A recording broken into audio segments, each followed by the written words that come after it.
Hi friends, welcome to my YouTube channel. ನನ್ನ ಚಾನಲ್ನೇ ಮುಂದೆ Manju back channel my world. Please subscribe ಮಾಡ್ಕೊಂಡಿಲ್ಲ ಅಂದರೆ ಸಬ್ಸ್ಕ್ರೈಬ್ ಮಾಡಿ, ಲೈಕ್ ಮಾಡಿ, ಶೇರ್ ಮಾಡಿ. ಇವತ್ತಿನ ವ್ಲಾಗು ಮನೆಯಿಂದನೇ ಸ್ಟಾರ್ಟ್ ಮಾಡ್ತಾಯಿದ್ದೀನಿ. ಮತ್ತು ಅಲ್ಲೇ ಒಂದು 4-5 ಡೇಸಿಂದ ವೀಡಿಯೋ ಮಾಡೋಕ್ಕಾಗಿರಲಿಲ್ಲ. ಬಿಕಾಸ್ ನಮ್ಮ ಮನೆಯವರು ಟ್ರಿಪ್ ಹೋಗಿದ್ರು, ಹೊರಗಡೆ ಹೋಗಿದ್ರು. ಹಾಗಾಗಿ ಮಕ್ಕಳು ಅಂಗಡಿ ಅಂದ್ಬಿಟ್ಟು ವೀಡಿಯೋ ಮಾಡೋಕ್ಕಾಗಿರಲಿಲ್ಲ. ನಾನು ಒಬ್ಬಳೇ ಇದ್ದನಲ್ಲ, ಇಬ್ಬರು ಮಕ್ಕಳನ್ನು ನೋಡಿಕೊಂಡು ಅಂಗಡಿ ನೋಡಿಕೊಂಡು ವೀಡಿಯೋ ಮಾಡೋದು ಕಷ್ಟ ಆಗುತ್ತೆ. ಹಂಗಾಗಿ ಮಾಡೋದಿಲ್ಲ. ಅವರು ಸಹ ನೆನ್ನೆ ಬಂದರು. ನಾನಿವಾಗ ಮನೆಯೆಲ್ಲ ಕ್ಲೀನ್ ಮಾಡಿ ಈಚೆ ಕಸ ಎಲ್ಲ ಗುಡಿಸೋಣ ಅಂದ್ಬಿಟ್ಟು ಕಸ ಗುಡಿಸ್ತಾ ಇದ್ದೀನಿ. ಮಕ್ಳು ಎಲ್ಲೋ ಅಷ್ಟರಲ್ಲಿ ಮಾಡಿದ್ರೆ ಚಿಕ್ಕವನು ಎದ್ಮೇಲೆ ಮಾಡೋದು ಸಿಕ್ಕಾಬಟ್ಟೆ ಲೇಟ್ ಆಗುತ್ತೆ. ಮತ್ತು ಅಂಗಡಿಗೆ ಹೋಗ್ಬೇಕಲ್ಲ, ಹಂಗಾಗಿ ಬೆಳಗ್ಗೆ ಬೇಗ ಎದ್ದು ಈಚೆ ಕಸ ಎಲ್ಲ ಗುಡಿಸ್ತಾ ಇದೆ. ಮನೆ ಸುತ್ತ ಎಲ್ಲ ಗುಡಿಸ್ಕೊಂಬಂದು ಈಚೆ ಗುಡಿಸ್ಕೊಬಂದು ನೀರು ಹಾಕೋಣ ಅಂದ್ಬಿಟ್ಟು ಗುಡಿಸ್ತಾ ಇದೆ. ನಮ್ಮ ಮನೆಯವ್ರಿಗೆ ಕಾಯಿ ಸುಲಿಯೋಕ್ಕೆ ಕೇಳಿದೆ. ಊರಿಂದನೇ ಕಾಯಿ ತಂದಿರ್ತೀನಲ್ಲ, ಹಂಗಾಗಿ ನನಗೆ ಬೇಕಾದಾಗ ಎಷ್ಟು ಬೇಕೋ ಅಷ್ಟನ್ನು ಸುಲಿಸ್ಕೊತೀನಿ. ಕೊಬ್ಬರಿ ಕಾಯಿ 2 ಅಷ್ಟೇ. ಯಾವಾಗಲೂ ಅಪರೂಪಕ್ಕೆ 2-3 ಆ ಥರ ಸುಲಿಸ್ಬಿಟ್ಟು ಮಡಿಕೊತೀನಿ. ಕೊಬ್ಬರಿ ಅಷ್ಟೇ ಸುಲಿದು ಇಕ್ಕಿರ್ತಾರೆ, ನಾನು ಬೇಕಾದಾಗ ಹೊಡ್ಕೊತೀನಿ. ಮತ್ತು ನೆನ್ನೆ ಅಂತೂ ಸಿಕ್ಕಾಬಟ್ಟೆ ರಶ್ ಇದ್ದರು. ಅಂಗಡಿ ಮುಂದೆ ಕಬ್ಬು ಹಾಕಿದ್ರು, ಹಂಗಾಗಿ ಅಂಗಡಿ ರೋಡಲ್ಲಂತೂ ಜನ ವೆಹಿಕಲ್ಸು ಓಡಾಡೋಕ್ಕೆ ಜಾಗ ಇರಲಿಲ್ಲ. ನಮ್ಮ ಅಂಗಡಿ ಮುಂದೆನೇ ಅಣ್ಣ ಹಾಕ್ತಾರೆ ಯಾವಾಗ್ಲೂ ಕಬ್ಬು, ಹೂವು ಮಾರ್ತಿರ್ತಾರೆ. ಹಂಗಾಗಿ ಕಬ್ಬು, ಅವರೆಕಾಯಿ, ಗೆಣಸು, ಕಡಲೆಕಾಯಿ ಎಲ್ಲ ಹಾಕಿದ್ರು. ತುಂಬ ಚೆನ್ನಾಗಿ ಸೇಲ್ ಆಯಿತು. ಕಬ್ಬಂತೂ ಒಂದು 100 ಪಿಂಡಿ ಹಾಕಿದ್ರು, ಎಲ್ಲವೂ ಖಾಲಿ ಆಯಿತು.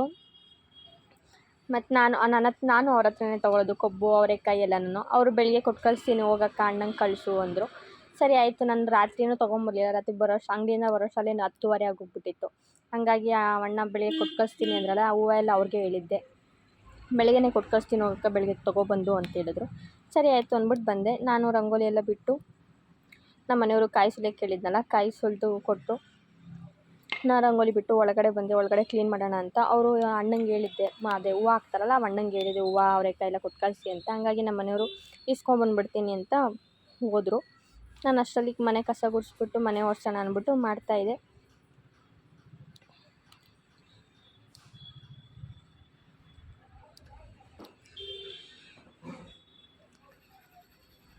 ಮಕ್ಕಳಿಲ್ಲ ಅಂದರೆ ಎಷ್ಟು ನೀಟಾಗಿರುತ್ತೆ ಮನೆ. ಮಕ್ಕಳು ಎದ್ದು ಸ್ಟಾರ್ಟ್ ಆಯಿತು ಆಟ ಆಡೋಕ್ಕೆ ಅಂದರೆ ಮನೆ ಎಲ್ಲ ಕಸ ಗುಡಿಸಿದ್ದೀನೋ ಇಲ್ವೋ ಅನ್ನೋ ಥರ ಆಗಿ ಮಾಡಿಟ್ಟಿರ್ತಾರೆ. ದೊಡ್ಡವನು ಸುಮ್ಮನೆ ಇರು ಅಂದರೆ ಸುಮ್ಮನೆ ಸೈಲೆಂಟ್ ಆಗಿಬಿಡ್ತಾನೆ. ಚಿಕ್ಕವನಂತೂ ಕಿತಾಪತಿ. ಅವನು ಏನು ಬೇಡ ಅಂತೀವಿ ಅದನ್ನೆಲ್ಲ ಇಟ್ಕೊಂಡು ಆಡ್ಕೊಂಡು ಕೂತಿರ್ತಾನೆ. ಏನಾದರೂ ಮಾಡ್ಕೊಳ್ಳಿ ಅಂದ್ಬಿಟ್ಟು ಸುಮ್ಮನಾಗೋಗ್ತೀನಿ. ಮತ್ತು ನಮ್ಮ ಮನೆಯವರು ಬಂದರು.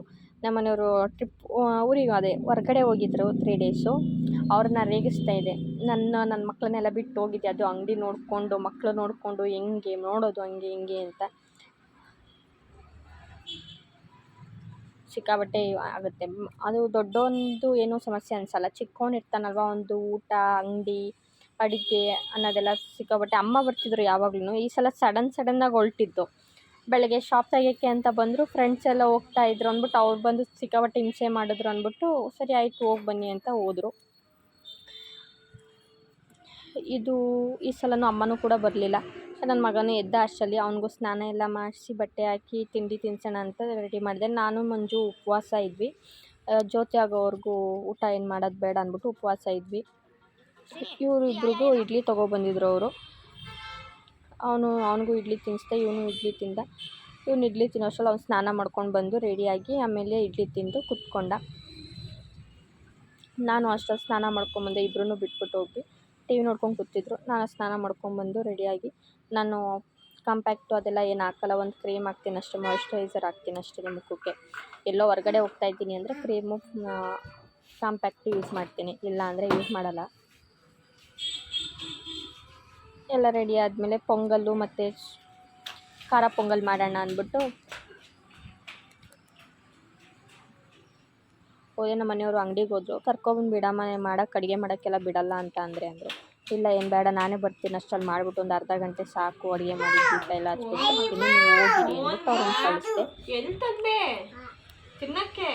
ಅದರಲ್ಲೂ ನನ್ನ ಮಕ್ಕಳನ್ನ ಇಟ್ಕೊಂಡು ಮಾಡೋಷ್ಟರಲ್ಲಿ 1 ಅವರೇ ಆಯಿತು. ಚಿಕ್ಕವನು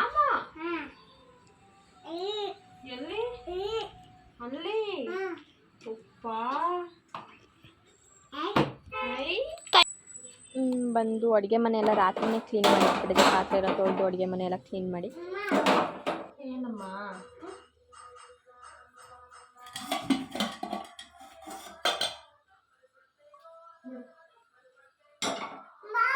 ಏನು ಬಿಡು ನನ್ನ ಕೈ.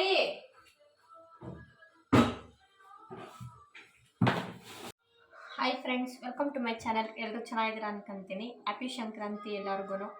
ಇವತ್ತು ಮನೆಯಿಂದನೇ ಲಾಗ್ ಸ್ಟಾರ್ಟ್ ಮಾಡ್ತಾ ಇದ್ದೀನಿ. ಅಡುಗೆ ಮಾಡ್ತಾಯಿದ್ದೆ, ಪೊಂಗಲ್ಲು, ಸಿಹಿ ಪೊಂಗಲ್ಲು, ಖಾರ ಪೊಂಗಲ್ ಎಲ್ಲನೂ. ಹಂಗಾಗಿ ಸ್ಟಾರ್ಟ್ ಮಾಡಿದೆ ವಿಡಿಯೋ. ನನ್ನ ಚಾನಲ್ ಇನ್ನೂ ಸಬ್ಸ್ಕ್ರೈಬ್ ಮಾಡ್ಕೊಂಡಿಲ್ಲ ಅಂದರೆ ಪ್ಲೀಸ್ ಸಬ್ಸ್ಕ್ರೈಬ್ ಮಾಡ್ಕೊಳ್ಳಿ, ಸಪೋರ್ಟ್ ಮಾಡಿ, ಲೈಕ್ ಮಾಡಿ, ಸಬ್ಸ್ಕ್ರೈಬ್ ಮಾಡಿ, ಶೇರ್ ಮಾಡಿ. Thank you.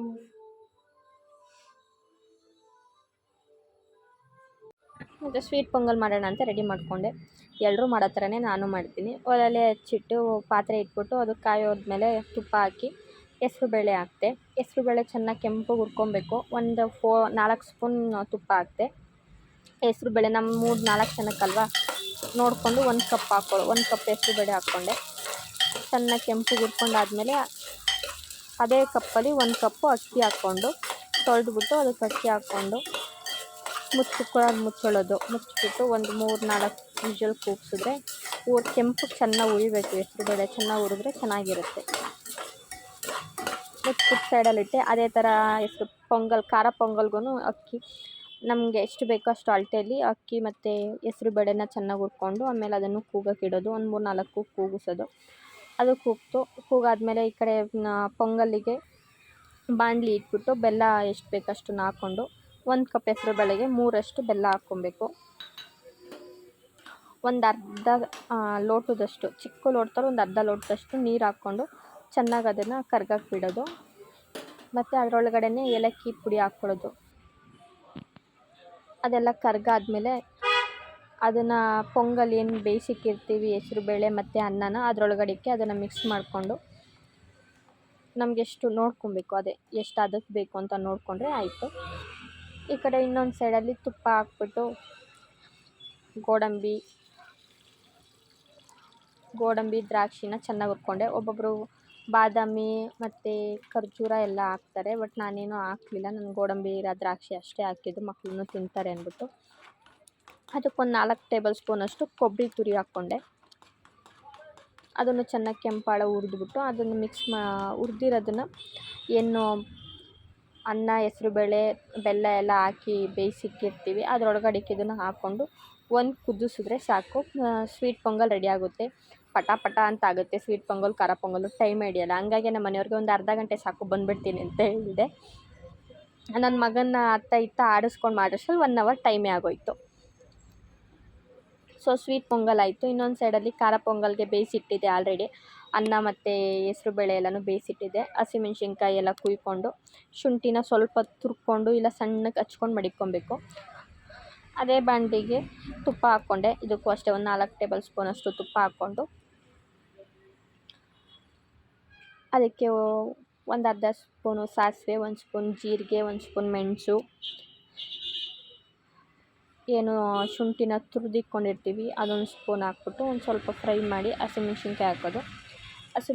ಹಿಂಗೆ ಹಾಕೋರು ಹಿಂಗೆ ಹಾಕ್ಬೋದು, ಬಟ್ ನಾನು ಹಿಂಗೆ ಯೂಸ್ ಮಾಡಲ್ಲ, ಹಂಗಾಗಿ ನಾನು ಹಿಂಗೇನು ಹಾಕಿಲ್ಲ. ಕರಿಬೇವಿನ ಸೊಪ್ಪು ಹಾಕ್ಬಿಟ್ಟು ಒಂದು ಸ್ವಲ್ಪ ಹೊತ್ತು ಫ್ರೈ ಮಾಡಿ ಅನ್ನ ಏನು ಬೇಯಿಸಿಟ್ಕೊಂಡಿರ್ತೀವಿ ಆ ಅನ್ನದೊಳಗಡೆಗೆ ಈ ಒಗ್ಗರಣೆನ ಹಾಕೋದು. ಗೋಡಂಬಿ ಸಹ ಹಾಕ್ತೆ. ಅದರೊಳಗಡೆ ಅನ್ನದೊಳಗಡೆ ಇದನ್ನು ಹಾಕ್ಬಿಟ್ಟು ಒಂದು ಕುದಿ ಬರೋ ಥರ ಕುದಿಸ್ಬಿಟ್ಟು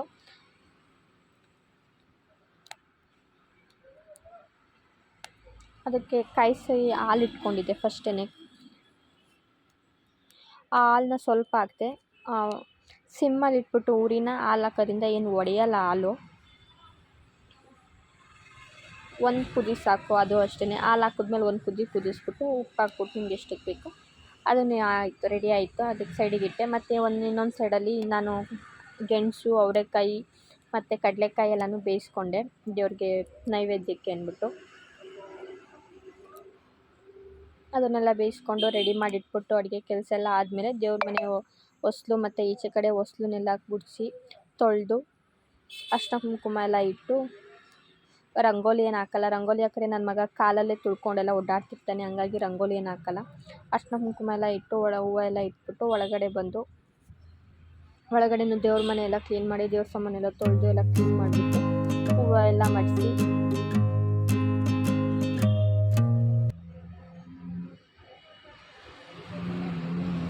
ನನ್ನ ಮಗ ಅಲ್ಲೂ ನನಗೂ ಇಕ್ಕು ಹಣೆಗೆ ನಮ್ಮಣ್ಣ ನಾನು ಇಕ್ತೀನಿ ಅಂತ ಅಲ್ಲಿಗೂ ಬಂದಿದ್ದ. ಸರಿ ಆಯ್ತಪ್ಪ ಅಂದ್ಬಿಟ್ಟು ಅವನಿಗೂ ಇಟ್ಬಿಟ್ಟು ಒಳಗಡೆ ಕರ್ಕೊಂಬಂದೆ. ಇದನ್ನೆಲ್ಲ ರೆಡಿ ಮಾಡಿಕೊಂಡೆ. ಇದನ್ನು ದೇವ್ರಿಗೆ ನೈವೇದ್ಯಕ್ಕೆ ಅಂತ ರೆಡಿ ಮಾಡ್ಕೊಂಡು ಇಟ್ಕೊಂಡೆ. ದೇವ್ರ ಮನೆಯೆಲ್ಲ ರೆಡಿ ಮಾಡಿಟ್ಟಿದ್ನಲ್ಲ, ಹಂಗಾಗಿ ದೀಪ ಹಚ್ಚೋಣ ಅಂದ್ಬಿಟ್ಟು ದೀಪ ಹಚ್ತಾ ಇದೆ. ನನ್ನ ಮಗ ನನಗೂ ಹಚ್ಕೊಡು ಅಂತ ತೊಗೊಬಂದಿದ್ದ ಗಂಧದ ಕಡ್ಡಿನ. ನಾನು ಸ್ವಲ್ಪ ಹೊತ್ತಿರೋ ಅವ್ನು ಸುಟ್ಟಿಟ್ಕೊಂಡ್ಬಿಟ್ರೆ ಆಮೇಲೆ ಕೈ ಕಾಲಿಗೆ ಅಂದ್ಬಿಟ್ಟು ಹಚ್ಕೊಡಲ್ಲ.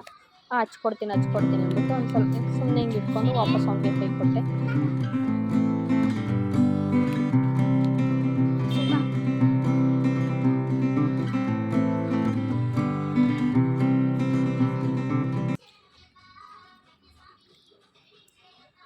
ದೀಪ ಎಲ್ಲ ಹಚ್ಬಿಟ್ಟು ಅಂಗಡಿಗೆ ಹೋದೆ. ಅಂಗಡಿ ಹತ್ರ ಹೋಗಿ ಒಂದು ಸ್ವಲ್ಪ ಹೊತ್ತಿದ್ದು ಮಧ್ಯಾಹ್ನ 1 ಗಂಟೆ ಅನಿಸುತ್ತೆ. ಮಧ್ಯಾಹ್ನ 1 ಗಂಟೆಗೆ ಇಲ್ಲಿ ಅಯ್ಯಪ್ಪ ಸ್ವಾಮಿ ದೇವಸ್ಥಾನ ಇದೆ, ಅಲ್ಲೋದ್ವಿ. ತುಂಬ ರಶ್ ಇತ್ತು. ಮತ್ತು ಇನ್ನೂ ಮಹಾಮಂಗಳಾರತಿ ಕೂಡ ಆಗಿರಲಿಲ್ಲ. ಮಹಾಮಂಗಳಾರತಿ 2:15 ಆಯಿತು. ಎಲ್ಲ ಮುಗಿಸ್ಕೊಂಡು ಅಲ್ಲಿ ವೀಡಿಯೋ ಫೋಟೋ ಏನು ತಕ್ಕೊಳ್ಳೋಂಗಿರಲಿಲ್ಲ, ಹಂಗಾಗಿ ಯಾವುದು ವೀಡಿಯೋ ಫೋಟೋ ಏನು ಮಾಡಿಲ್ಲ. ಅಲ್ಲಿಂದ ಬಂದ್ವಿ. ನಾನು ನಮ್ಮ ಮನೆಯವರು ಎಲ್ಲರೂ ಹೋಗಿದ್ವಿ. ಅಲ್ಲಿಂದ ಬಂದು ಮನೆಗೆ ಬಂದು ಮನೇಲಿ ಊಟ ಮಾಡಿ ಮತ್ತೆ ವಾಪಸ್ ಅಂಗಡಿ ಕಡೆಗೆ ಹೋದ್ವಿ. ಇವತ್ತಿನ ವ್ಲಾಗ್ ಇಷ್ಟೇ ಫ್ರೆಂಡ್ಸ್. ನನ್ನ ವ್ಲಾಗ್ ಇಷ್ಟ ಆಗಿದೆ ಲೈಕ್ ಮಾಡಿ, ಶೇರ್ ಮಾಡಿ, ಕಮೆಂಟ್ ಮಾಡಿ.